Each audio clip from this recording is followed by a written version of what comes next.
সমাধান যদি আজকের মধ্যে না আসে, রাতের মধ্যে সমাধান যদি আমরা না পাই, আগামীকাল রাজশাহী নগরের গুরুত্বপূর্ণ মোড় ভদ্রার 3 দিকের সড়কে অবস্থান নেন রাজশাহী পলিটেকনিক, মহিলা পলিটেকনিক ও সার্ভে ইনস্টিটিউটের শিক্ষার্থীরা। এতে বন্ধ হয়ে যায় যান চলাচল। পাশাপাশি রেলপথ অবরোধের কারণে আটকে যায় 3টি ট্রেন। জুনিয়র ইনস্ট্রাক্টর পদে ক্রাফট ইনস্ট্রাক্টরদের অবৈধ পদোন্নতির রায় বাতিল সহ 6 দফা দাবিতে বুধবার দ্বিতীয় দিনের মতো এই কর্মসূচি পালন করেন শিক্ষার্থীরা।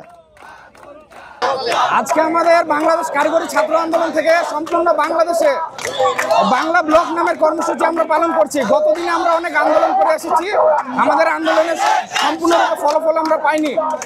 আমাদের আন্দোলনটা মূলত ক্রাফটদের বিরুদ্ধে। ক্রাফটরা 2021 সালে বিতর্কিত নিয়োগে আমাদের ল্যাব সহকারী অর্থাৎ ল্যাবের যন্ত্রপাতি পরিষ্কারের কাজে নিয়োগ হয়। তারা এখন অবৈধ মামলার মাধ্যমে আমাদের জুনিয়র ইনস্ট্রাক্টর পদে পদোন্নতির মাধ্যমে তারা উঠতে চায়, কিন্তু আমরা তা কোনোভাবেই মেনে নেব না। কারণ তারা জেনারেল থেকে এসে কারিগরি শিক্ষা, তারা আমাদের ইলেকট্রিক্যাল বা সিভিল ডিপার্টমেন্টের কোনো যন্ত্রপাতির নামে কিছু চিনে না।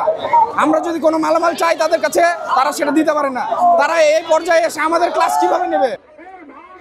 এ সময় দাবি আদায় না হলে বৃহস্পতিবার রাজশাহী জেলা প্রশাসকের কার্যালয়ে অবস্থান ও তালা ঝুলিয়ে দেওয়ার হুঁশিয়ারি দেন আন্দোলনকারী শিক্ষার্থীরা।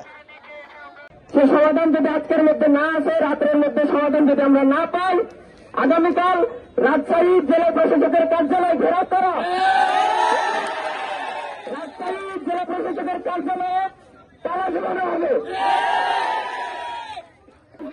রাজশাহীর পাশাপাশি একই দাবিতে সিলেট, ময়মনসিংহ, বগুড়া, নওগাঁ, কুমিল্লা, চাঁপাইনবাবগঞ্জ, কুষ্টিয়া ও খুলনা সহ দেশের বিভিন্ন জেলায় সড়ক ও মহাসড়ক অবরোধ করেছেন কারিগরি শিক্ষা প্রতিষ্ঠানের শিক্ষার্থীরা। শাহপরান, স্কাই বাংলা।